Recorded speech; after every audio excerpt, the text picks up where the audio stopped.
जब यीशु ने क्रूस पर अपनी आखिरी सांस ली तो यह घटना पूरी दुनिया के लिए एक ऐतिहासिक पल थी।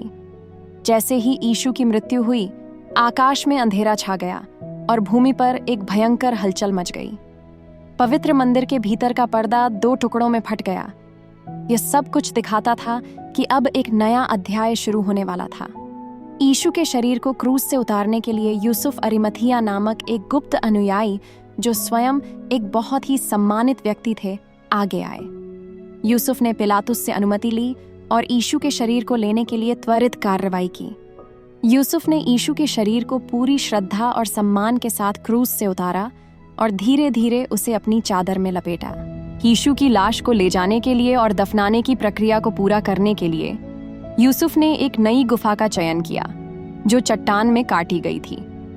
यह गुफा यूसुफ की निजी थी और वह सुनिश्चित करना चाहते थे कि यीशु को एक आदर्श और सम्मानजनक स्थान मिले।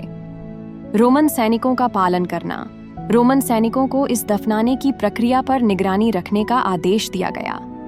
यहूदियों को डर था कि यीशु के अनुयायी उनका शरीर चुराकर कुछ और दिखावा करेंगे, इसलिए उन्होंने पिलातुस से अनुरोध किया कि कब्र के पास सैनिकों को तैनात किया जाए और कब्र के मुंह पर एक बड़ा पत्थर लगा दिया जाए, ताकि किसी को भी उस कब्र तक पहुंचने की इजाजत न हो।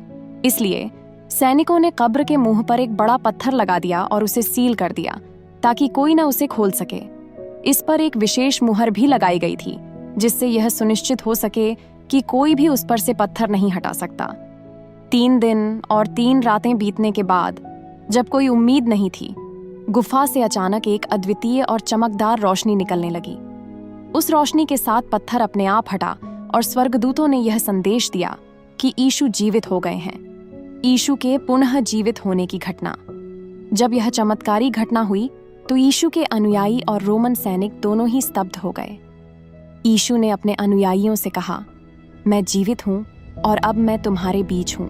यह घटना सिर्फ उनके अनुयायियों के लिए नहीं, बल्कि पूरी मानवता के लिए एक बहुत बड़ा संदेश थी। यह सिद्ध कर दिया कि मृत्यु केवल एक शारीरिक अंत है, आत्मा और विश्वास के लिए कोई अंत नहीं होता। यीशु के पुनः जीवित होने ने यह दिखाया कि विश्वास और आत्मबल से किसी भी संकट को पार किया जा सकता है।